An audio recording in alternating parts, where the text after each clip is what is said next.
Now it's my pleasure to introduce our speaker, Leigh Cuevas. In 2025, she was recognized by her peers and the RPOA as an influential woman in talent acquisition. She is a frequent speaker. I recently learned that she will be a future author as well. Thank you. Is Senior Director of Direct Sourcing at AgileOne RPO. And AgileOne is a Gold RPOA member, and we value their thought leadership and contribution to the association and the industry. So now, without any further ado, I will pass it to Leigh to introduce today's topic. So welcome, Leigh. Thank you, Lamise. I'm so excited to be here. Welcome, everyone. Thank you for joining today's session and really looking at the future of direct sourcing and how we're going to elevate talent acquisition. So I'd like to really just start exploring kind of a topic that's becoming increasingly relevant across industries, and that's direct sourcing. I'm sure we've all heard those words before. It's not direct hire, it is direct sourcing. So we're going to jump into what that means later. But specifically, we're going to explore how blending technology with people-centered strategies can reshape the way we attract, engage, and retain talent. And this session really is meant to offer practical insights. I'm going to give you guys a real world example and a case study and strategies on how you can consider adapting within your own teams, whether you're in early journey or really looking to evolve your model. So here's our webinar objectives that we're going to walk through today. And it's what is direct sourcing? What is the current landscape of talent acquisition and kind of my viewpoint on it? Principles of a direct sourcing strategy, and then also aligning with your brand. How do you do that? I'm going to show you a case study on where we'll apply those practical strategies, and then I'm going to challenge you on thinking and reflecting upon some questions you can take back with your teams. So what is that mystery, right? What is what is direct sourcing? And it's really the way that we are transforming the way we hire across every worker type. Direct sourcing originally, kind of started out in the MSP space, but really what we're looking at with that strategy is where organizations can use their employer brand with the talent community and sourcing technologies really to attract and engage that talent. So what are some of the key pieces to direct sourcing? Well, number one is a branded talent community. It's really a microsite of a platform where candidates can express interest, join, and stay engaged with your company even before you even open up roles, right, and positions. Curated talent pools is another one. Candidates are pre-vetted. They're organized by skill. They can be organized by geography or even a role type, making it easy for you to fill roles quickly. You guys are going to hear me say that a lot today. Again, it's going to give you guys faster time to fill with talent that's already identified. They're already engaged and roles will be filled faster. There it is again. And it also is going to improve your ROI. Why? Because it's going to reuse talent that you already have in your talent pools and also your ATSs. So previous alumni, silver medalists, it could be referrals. And typically direct sourcing platforms integrate right into your ATS or your VMS. And here's the big surprise. It can also be a standalone solution. So here's why it matters. And you're going to hear me say this a lot today. Direct sourcing brings your brand to the forefront and center. It allows you to build and curate a pipeline of engaged, pre-vetted talent that reflects who you are as an organization. So when you have a need, they're ready to go. Right? This is about speed. So I love analogies. My team will tell you this. So I'm a big movie watcher. So if you look at a Netflix recommendation versus channel surfing, and you look at it this way, direct sourcing is like Netflix, right? Using a viewing history to recommend movies you'll love versus flipping through TV channels to find something that might interest you. I don't know about you guys, but me and my partner definitely sit on the couch at night scrolling through whatever we can find to watch. And then 2 hours later, we still haven't found anything to watch. So a good recommendation is always welcomed. So explanation here, instead of sifting through random candidates, direct sourcing uses a curated talent pool, those recommendations, right? Based on people who are already have connected to your company, making it easier to find a good match quickly, right? That's a good recommendation. So here's my challenge. When you think about direct sourcing, think of it as the connectivity across your entire workforce, delivering speed. It's going to give you depth, continuity, and efficiencies, right? This is where talent strategy is going. I honestly believe this is where we are headed in the next couple of years. So when we blend workforces, and we need blended strategies and blended solutions. So direct sourcing is that engine that's really going to make that work. So let's talk about kind of that landscape in the current state of talent acquisition and where we are today and what that means on how we are going to move forward. Yes, technology undoubtedly is reshaping our field. Everybody's talking about AI, machine learning, sourcing automation. How do we make it faster? How do we make it better, right? And really looking at it at a longer futuristic concepts, right? They're now currently are embedded already within our organizations who are recruiting talent, from resume parsing to, automated outreach and chatbot screenings. We've seen these tools deliver speed and scale. I have seen them. I've seen them work for sure. But here's where it's going to cause tension, right? And this is what we're already starting to see over the last probably 2 years. Declining candidate engagement. So candidate engagement rates are falling. Why? Email response rates have dropped 40% over the last 5 years. As outreach volume has increased and the personalization has declined, right? My team, who are probably sitting on this call today, will definitely tell you, I want to see personalized messages going out to candidates because it's going to increase our response rates. Over 70% of candidates say they are more likely to engage with a recruiter if the message is personalized. I've been in talent acquisition for 28 years. That to me should never change. The personalization to a recruiter and connecting, with those candidates is definitely something that drives engagement with the organization. Next is automation versus personalization. Messages are getting lost in all the AI noise, right? Personalization often gets sacrificed in the name of automation. So 56% of job seekers say automated responses or interactions make them feel undervalued during the hiring process. And I can tell you, kind of when AI and all these chatbots first started, I was on that job hunt, and I can definitely tell you, I have felt like that as well. 68% of candidates abandon the application process due to poor user experience or lack of the human touch. A recruiter actually picking up the phone and having a conversation is that human touch. Technology embedded in TA. We're all talking about tech.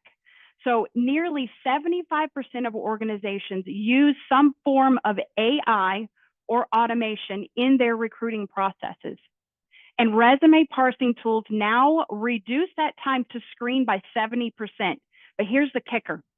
Only 43% of recruiters trust the accuracy of AI-only assessments. And I have actually heard recruiters say that. Transactional candidate experience. While only 25% of candidates describe their hiring experience as highly personable, 50% of candidates who felt that they were treated like a number said they would not apply to that company again. That's over half of your applications, 50%. That's crazy to me. Fragmented employer branding. This one's a big one for me. Brand consistency is absolutely slipping, especially when we have multiple tools. We've got different platforms that are all involved in the way that you tell your story. And when they do not consistently align, it fragments and really dilutes your brand. And it's really important that your team, your platforms, and your job descriptions all get that brand story right. So 64% of candidates say inconsistent messaging across platforms makes them question a company's culture and their professionalism. So organizations that have a strong, consistent employer brand will see more than 50% more qualified applicants and can reduce reduced their cost per hire up to 43%. That is huge numbers, especially when you can focus on one thing about your brand, right? So what are we learning in all of this? Technology can absolutely extend our reach. It can automate us, but guess what it cannot do? It cannot build trust. It can process that data, right? But it can't create alignment between a candidate's value and the company's mission and culture. Only your people can do that. This is why a blended approach is not just a nice to have. It's absolutely necessary as we build out our talent strategies. And we need to be tech supported. Yes, absolutely. I do believe in AI. I believe in automation. I believe it has its place. But unless you have people leading that, it will not work. Because ultimately, that human connection that we all have to have is what turns a good candidate experience into an absolute great one. It's what builds relationships, it strengthens our brands, and creates a lasting impact. So how are we going to do that? We're going to do that through the power of our people. And the core principles of a direct sourcing strategy is a human-centered sourcing framework. And I truly believe that a direct sourcing strategy that is successful isn't just about building talent pools. Yes, that's important and it needs to happen, but it's about building those relationships. It's anchored in curiosity, purpose, and brand understanding. And there's just a couple of key, principles that I really shape this framework around. And my team has heard me say this on many different occasions, is people-driven, tech-supported. You guys are going to hear me repeat some things here, but technology helps us find talent faster. Absolutely. I love AI, the top of the funnel. I love automation. It gets my team moving faster. But sourcing teams still need to understand the context, how a candidate's background aligns with the nuances of a team, a role, or even the culture of that company. And many organizations rely heavily on that AI-driven solution when combining technology with the art of human connection. That's when it works, right? When those two are absolutely going hand in hand. Your sourcing team should be passionately invested in every role that they're recruiting on, going beyond just, the matching and the algorithmic things to ensure that people you engage are genuine fit for the organization's mission and values. And companies that blend tech with human sourcing see 31% faster time to hire and a 25% improvement in candidate quality. And the case study that I'm going to show you is actually going to show you some of that as well. The next is being tailored, not template driven, and really focusing on the context. Direct sourcing isn't a one size fits all. People think that they can just kind of come and cookie cutter a sourcing model right into any type of role or any type of organization. You can't do that. Every organization has to have its own story, and that sourcing strategy should reflect that in every strategy that they build in sourcing, whether it's decentralized model or a highly specialized roles. That structure must adapt to the business environment. It cannot be a cookie cutter solution. And many organizations and many direct sourcing programs really lean on those prepackaged solutions because it's easy, right? But if you do the legwork in the beginning, it pays off in the next 6 to 12 months. So you really need to approach your programs with custom built strategy driven by a deep understanding of your brand so that your sourcers become an extrinsic part of your recruitment team. You're kind of bringing those recruiters and those sourcers together to tell a consistent story by delivering talent that aligns with the brand's voice and long-term goals. So organizations, again, using custom talent curation aligned with business priorities, report 40% higher retention of talent. That's a big number. My favorite one is passionate sourcing. My team definitely hears me say this a lot as well, is passionate sourcing isn't just about filling roles. Yes, I get excited. I come from the world of old school recruiting where I worked in a bullpen and I made placements, I rang a bell, right? I got excited every time I filled a role. That's definitely excitement, right? But when I talk about passionate sourcing, it's about sparking connection, right? And I want everybody to take a few minutes and I want you to think about a conversation that left you just energized, right? That one conversation. And I'm going to give you an example. I'm going to talk about the kiosk people in the mall. I am a sucker for those guys, and those guys they're selling, glass cleaners and lotions and all kinds of stuff. And every single time they get me, I'm like, here's my credit card, charge whatever you need to, because now my skin is going to look 20 years younger. You know why?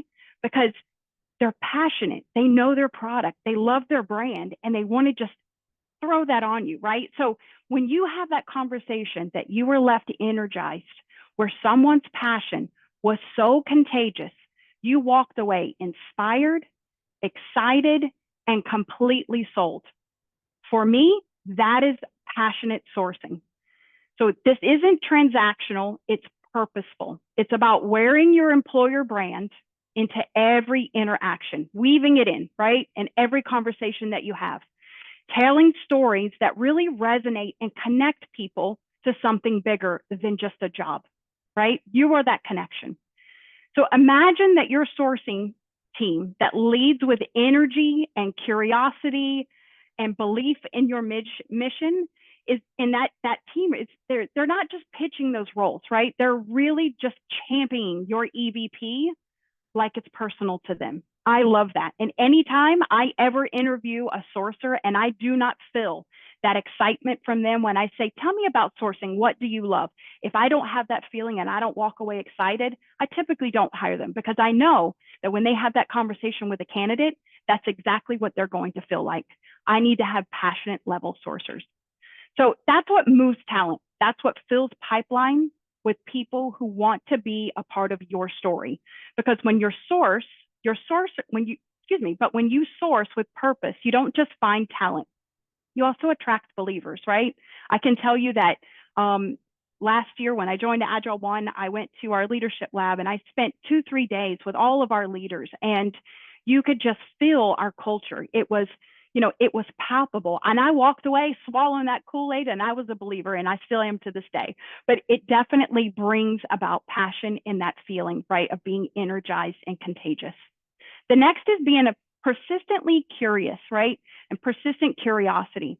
And great sourcing isn't static, right? It's going to require a mindset of exploration. And anytime I see a sourcer bored, I get worried, because they're not exploring. They're not looking and finding, right? They're not looking for better things, looking beyond the resume, tapping into adjacent industries and engaging networks that are always on LinkedIn. LinkedIn's a great tool, but guess what? There's a lot of other stuff out there. And I love to hear my team bring new and exciting things to the table. So many organizations really depend on pre-built talent. Your team should excel, relentlessly in curiosity and finding new ways. They should continually explore new avenues and really keeping talent pools fresh and engaged and relevant. And this is definitely part of our direct sourcing programs, and some of the audits that we go through is really just diving into our talent pools and making sure that those talent pools are renewed, they're refreshed, they're audited. Is people engaging? What is that engagement rate? And really uncovering deep-rooted, curiosity that, is uncovering those hidden gems, with, typical candidates, right? So offering your organization's first access to untapped high potential talent is really where persistent curiosity happens. And 76% of professionals are open to new opportunities, but not actively looking, requiring a proactive and creative sourcing method. This is people who are not applying for positions. This is not a post and pray approach. This is passive level sourcing. So how are these passionate and curious, driven sourcers going to align with your brand? So there it goes. Sorry about that. So the people that are really reaching out to your candidates every single day, the very first point of contact with your brand is typically your sourcers. And I don't know if you guys have heard that saying, first impressions are everything, and they absolutely are, especially when they are calling from your organization. So in a direct sourcing model, that role becomes even more important. Sourcers need to be aligned with the organization's values, missions, and especially the tone. And you guys are going to hear me say this later on as well, is storytelling plays a big role here. And candidates want to understand not just what the job is, but why it matters. How does it fit in the bigger picture of the organization? And what's the work culture really like? And people should ask that. People should ask that question. I always do. This kind of authentic, really engagement, helps us move beyond just job matching and, toward brand advocacy. And it's an essential part of really building long-term candidate relationships. So here are some key areas that you really need to think about how you're aligning with your brand. So 75% of job seekers say that look and feel of a job posting, especially the language and the tone, impacts their perception of a company's culture. Folks, read your job descriptions. They need to match your storytelling. They need to match your culture. They need to match that tone. 83% of candidates say a negative interaction with a recruiter or sourcer can damage their impression of the company, while a great experience makes them more likely to apply, refer others, or become brand advocates. And I'll tell you guys a really quick story here. When I was head of talent at a recent healthcare system here, I had a sourcer, and this guy, it did not matter. Anybody he got on the phone, they either got hired or they got interviewed because he was so passionate, he was so driven, and he had a consistent brand storytelling method because that's what he did. He got people excited really about working for the organization. So he just bled that kind of that brand and that culture, right? And he made it personal. So companies that invest in consistent brand storytelling see 67% higher candidate engagement across sourcing and outreach campaigns. 69% of job seekers say that more likely to apply for a role if they feel their recruiter genuinely understands and represents the company's mission and values. So that same sourcer I just told you about, we were having an issue filling a very high level position, and it was an entire department. They had about 10 positions open, and he got a hold of one guy, and that one guy literally referred 5 other individuals for those same roles, and we filled those 10 positions probably in a matter of about 60 days because he was able to really genuinely have a conversation with that person who then got really excited about being a part about the organization, and we found our other hires. So it just takes one. Organizations that train sourcers, which we did, to act as brand storytellers see a 50% increase in quality of hire and 33% stronger long-term candidate relationships. And I've definitely seen that when you train your sourcers how to tell the story, your EVP, bring that to life for your organizations, for your clients, it definitely adds value, and it definitely does increase, it lowers the percentage on long-term candidate relationships for sure. So what are some practical strategies on how we're going to evolve in evolving kind of the sourcing functions? And I've got 6 main pieces here. So number 1, elevating your current model. I'd like you to kind of reflect on where you are over relying on automation or under leveraging human insight. And these are some questions I think you need to ask yourself. Do your sourcers truly understand your EVP, your mission, your culture? And you may be shocked if you turn around to your team and go, hey, sell me the organization. Tell me what it's like to work here. What do you say to candidates? What is your EVP? I will tell you, I have pulled sourcers into a room of upwards of 30 people sitting in a room. And I would bet my right arm that all of them are going to tell a separate story, or they're going to have something different that they each all say. It's not consistent, right? Number 2 is fostering curiosity and collaboration.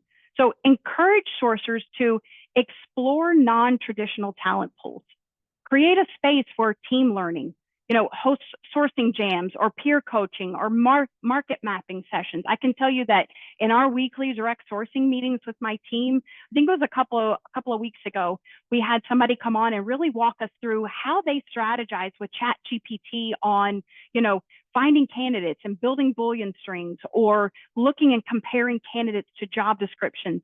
It was a really, really powerful session. So my team was able to take that back and really apply that into all of their accounts. Number 3, use technology to enable, not replace. Let automation handle the repeatable task. And I know we've all heard this, but keep it authentic. human-centered outreach at the core of your engagement strategy. I think that is if you get anything today, it's that right there, a human-centered outreach at the core of your engagement strategy. Direct sourcing is great. Yes, it's all about sourcing, but the most important thing in direct sourcing is that engagement process, that curation process, and really your engagement strategy that you roll out. And I also encourage you in this space, print out your recruitment model, print out your recruitment processes, and really look at it and literally go through there and highlight what you can automate in task and what absolutely has to be a human-centered outreach and approach and being authentic in that process. It actually may be eye-opening for you. Number 4, build and nurture talent communities. Invest in a long-term engagement. I can tell you that when we launched direct sourcing programs, we launched 30, 60, 90, 6 months, 12 month engagement strategies so that we're staying connected with alumni and silver medalists, and it could be past talent, right? So even when roles aren't open, that's the other thing too, is when you're not busy, make sure your team is curating those talent pools, that they're connecting with people and they're adding people to the community, because that in the long run, when roles do come open, they're going to be ready to go. Number 5, align sourcing with brand storytelling. Do you have brand ambassadors? Are you equipping your sourcers to act as brand ambassadors? Are they able to tell a consistent, compelling story that reflects your clients, your organization, but also the values and the culture? Are they spreading that word, right? Are they telling a compelling story? And number 6, and I think this is something else I'm really passionate about, is let's measure what matters, right? Go beyond just filling rates and, time to hire and time to fill. Yeah, we all know those. We all work in the RPO space and we have our talent acquisition teams, but measure what matters. Track your engagement metrics. Who are you engaging with? Every single one of our accounts, we've got an engagement rate that we are consistently growing. And if that isn't growing, I'm getting concerned. Measure your candidate experience scores and sourcing impact on that brand advocacy and retention. Run a sourcing training with your team on, brand storytelling, and then watch those candidate experience scores, watch your engagement metrics and see what they do. So number 6 was really, measuring what matters. So I'd love to walk you guys through a case study here where I've kind of applied a lot of what I've been talking about. And this was a leading aerospace manufacturer, and we built a sourcing first talent strategy in the aerospace industry. So the challenge really was the client's recruitment model was recruiter driven. It was very reactive. It was all very siloed. We had recruitment admin people over here. We had recruiters over there. We had sources over here, and nobody was communicating with each other. And the sources were primarily used for sometimes niche roles or hard to fill positions, or sometimes they weren't being used at all. And while the broader hiring process lacked a lot of consistency, especially in storytelling, and employer brand alignment and in candidate engagement. So there's a lot going on, right? And the time to fill was definitely above benchmark. The retention in the first 12 months was definitely declining, which is not great, especially in manufacturing. And we were really challenged in specialized engineering and operation roles because of this challenge. The team size was about 21 recruiters, sourcers, right? It was a mix of people. And we really focused on 4 main things: a recruitment model audit, and I'll walk you guys through that here in just a second. Sourcing integration. How are you weaving sourcing into every step of the process? Storytelling, the brand, right? Talent community development. And then what are some of the outcomes? And I'll show you those here in a second. But faster time to fill. We improved candidate engagement. We built stronger retention based on what we rolled out. So what did that look like? So first, we tackled a sourcing first model, right? We restructured the 21-person team, and we really focused the sourcers on owning top of the funnel activity, all that engagement with reaching out to candidates and really building out the brand. And recruiters focused on candidate conversions. So some of the key actions in that sourcing first model was we defined clear handoffs between roles, right? We built persona-based sourcing strategies. We launched large talent communities based on those strategies, and we aligned to the workforce plans for the organization for 12 months. That was probably the hardest part. Number 2, brand storytelling training. We unified our messaging through a custom training series using the head, the heart, and the hands framework. And the head is what we do, the heart is why it matters, and the hands is how the candidates fit in to that story, really, and really building around that messaging. And then sources and recruiters took that back and they co-created together a brand aligned pitches and role narratives in that particular area.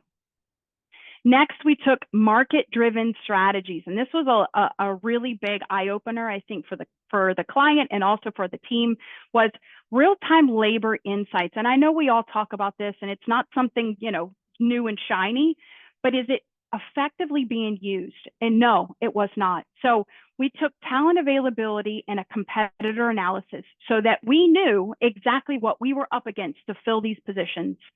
We did compensation and skills benchmarking.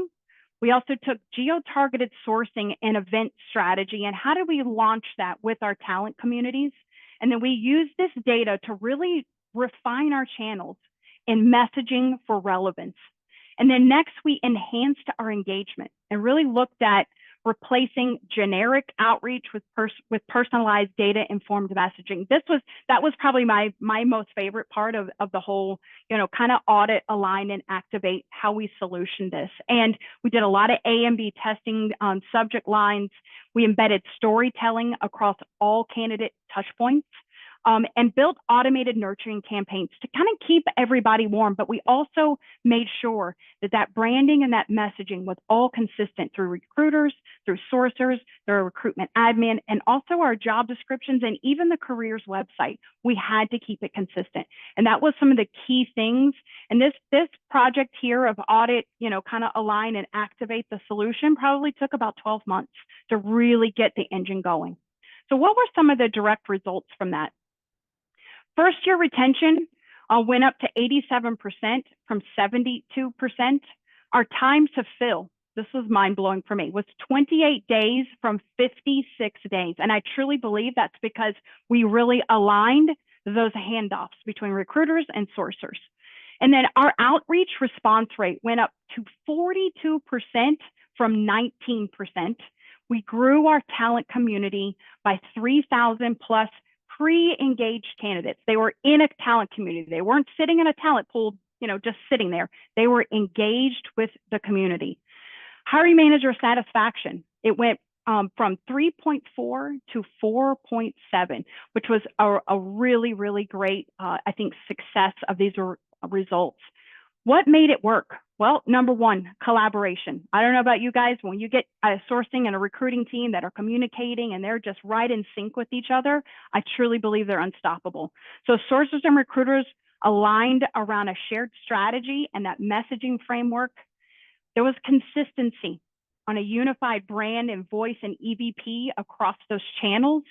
And then also the team was curious, right? I think they got more excited about seeing a lot of these results happen of all the activity that we did during this project.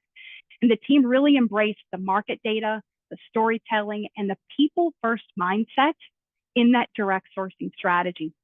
So proactivity, we built those talent communities, created in a warm bench. I remember sitting, it was probably about 6 months into kind of this client. And I remember sitting with this team and they were talking about some roles that they were struggling to fill or whatever.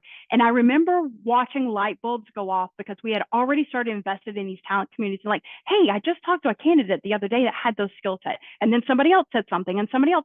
So it was really about, again, that collaboration, that consistency, and then that proactivity really coming to life for this team and how they engaged and reduced that time to fill without really sacrificing the quality of the candidate because they were already pre-engaged.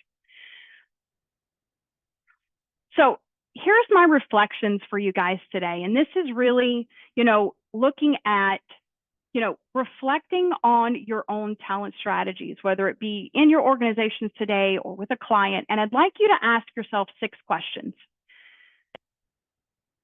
Are your sourcers storytellers or just searchers? Are they just somebody who waits for people to apply? Do they proactively go out and are they really looking for candidates? Are they equipped to communicate your brand story with purpose, with your passion and relevance to the organization. Number 2, is your sourcing model proactive or reactive? Are you continuously building and nurturing talent communities or restarting from zero every time each new requisition comes out? Your sourcing team should definitely be highly involved with those hiring managers that know that when roles are coming, they should already start to be building out those talent pools and really diving in to looking at your talent communities as a source of hire. Number 3, is your outreach human-centered or automated noise? Now, I want to be clear here. I'm not bashing automation. I think automation is great where it belongs. But does your messaging feel personal and values, is value driven, or is it templated and transactional? Does it have the feel goods? I think that's what I like to call it, that human-centered approach. So is your outreach human-centered or automated noise? Do your sourcers and recruiters operate as one team? Your sourcing and recruiting team should be like this, like flow of water, because when that doesn't happen, it becomes very segmented, and they need to be in alignment and clarity across the candidate journey, because your candidates are going to pick up on that. So is there alignment and clarity across the candidate journey from attraction to conversion? That is a huge one. Number 5, are you using data to lead, not just report?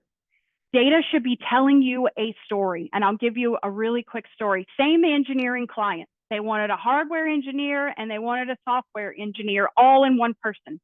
So we ran some market insights and we found 50 people in the 50-mile radius of their facility.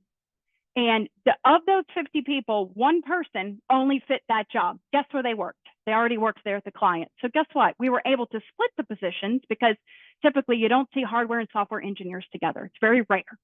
So we were able to split those positions and we filled both those roles in 30 days. So data does lead and should lead, leveraging those market insights to really shape where and how and who you engage with and how you're advising your hiring managers on what roles to open and close. Number 6, are you investing in a long-term engagement or short-term fixes?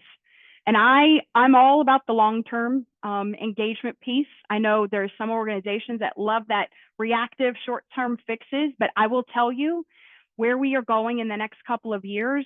Your talent communities strategically need to be aligned to your workforce plans, because when individuals in these communities are nurtured, you're not going to be in that reactive state all the time. So are your talent communities strategically aligned to workforce plans, nurtured even when you're not actively hiring? Make sure your teams are consistently nurturing and engaging with those talent communities. So here's my challenge for you today.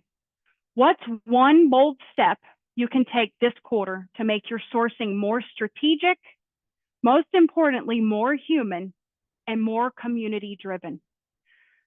And Lamise, I'm going to pass it back over to you guys, to you right now. I think I see you. Yep, there you are. This has been really great. I love doing this stuff. I'm here if anybody wants to ask questions. Lamise, I know you're going to kind of lead with the question piece too. I also want to offer up too, we've just launched our new direct sourcing playbook. I'm happy to share that with Lamise, that she'll be sending that out after the presentation. But thank you guys for listening. I'm super excited about this space. And Lamise, thank you again to RPOA for the invite. Yeah, absolutely. And thank you for being with us. Lots of very tangible, very hands-on, practical advice and information, a lot to digest. A couple of thoughts, and we're opening time now for any questions from the floor as well. But listening to you, Leah, what came to mind as I mentioned at the opening, I've been doing webinars for the RPOA since 2012. So it's been a long time. Yeah. And it's been interesting to see RPO evolve over the years. So Yeah. I would say maybe 5-6 years ago, we started hearing about and branding and recruitment marketing. So that started becoming part of the RPO. Technology probably in the last 5 or so years, in the last 2 to 3 years, definitely became more hot. Direct sourcing is one topic that probably covered. This might be the third webinar that we do in that topic. So it's more recent, more newer to the RPO space, just as you explained to me before as well. It's coming from the MSP, and you can see that evolution, I guess, from the RPO and where these two spaces are coming together. Yeah, absolutely. And I think this is something we really focused on. And I love AgileOne for this because, like I said, direct sourcing really, it started out in the MSP space. And I love that it sits within RPO because I'm a sourcer at heart. I've led large sourcing organizations, and I really feel like at the end of the day, direct sourcing is sourcing, right? It's about engaging with people, building those talent communities, but it's also how we can, really adapt that into hybrid approaches. Because at the end of the day, you're still engaging with the workforce, whether they're, full-time hires, whether they're contingent labor, whether they're, project-based individuals. It's really about how you engage with them, what talent pools are going into, and what does the engagement look like, right? How are you building that consistent brand around a total talent workforce? That's kind of how I look at that. And that's really how AgileOne also looks at direct sourcing as well. So yeah, I think it's exciting where we're headed. And I love the analogy that you came up with today. I think that Netflix analogy does so resonate. It's yes. It's like you browsing Netflix experience versus flipping through the TV guide and I love analogies. I think sometimes we overcomplicate things sometimes in the way that we think about it. And an analogy just makes things click for me. It was funny because I was on a plane a couple weeks ago, and it was JetBlue, and the guy come up, the stewardess, he come up the aisle with the cart, and I noticed he had like a really big iPad, and he was literally stopping and passing, obviously giving out the snacks and the drinks, but he was giving a personal connection to everybody in the row. He was saying their name. He said happy anniversary. He said happy birthday. Hey, you're on your 100th mile, or whatever it may be. It was I was like, that was a great analogy for how I see sourcers and recruiters kind of connecting with candidates. Hey, I hear it's your birthday today. Happy birthday. You know what I mean? Hey, I want to talk about this position. So it was kind of connecting some of those analogies. I do that all the time. It's just the thing I do. And it just created a memorable experience for you, and something you're going to remember. I will never forget that. Yeah, exactly. The other thought, and it's probably not as much as a question, but I'll be interested to hear your response to this. But so technology and automation and AI, there are different views to what the future of recruiting would look like with the adoption of more technology. So there is probably on the very extreme side, those who believe that technology is going to replace all functions or 90% of the functions, including sourcing. But I feel that you made a very compelling case for why sourcing will never go away. No, I truly don't. And I think if organizations think that sourcing from a human-centered approach will go away, they're going to have a tough time hiring because I truly believe it's going to need a human touch. I like to connect with humans, you know what I mean? So I think technology has its place, and I truly believe you need to look at your recruitment process and really look at what truly tasks can be automated and what can't. And what aren't we going to sacrifice on? I think there is a lot of tasks where, organizations are going to have to make a decision whether we automate that or do we actually have humans that are interacting. What's interesting too is now they've got, AI, the chat bots, right? You're typing with and they're texting and they're, on the computer with you. But now we've got the AI agents that are calling you and they sound human, like they really sound human. And I do think that will start to adapt a little bit more. But the recruiter still needs to be there. The sourcer still needs to be there. And I am a firm believer. I don't think it'll go away, and nor do I think it should. Yeah, it's hard to think you can work for a company that you haven't met any person and you haven't connected with a real person for working for. Yeah. And lastly, I do want to thank my guest, Leigh, for a fantastic presentation. It's been a pleasure, Leigh, and thank you everyone for joining us. Thanks, Amy. Appreciate you guys. All right, talk to you soon. Bye-bye.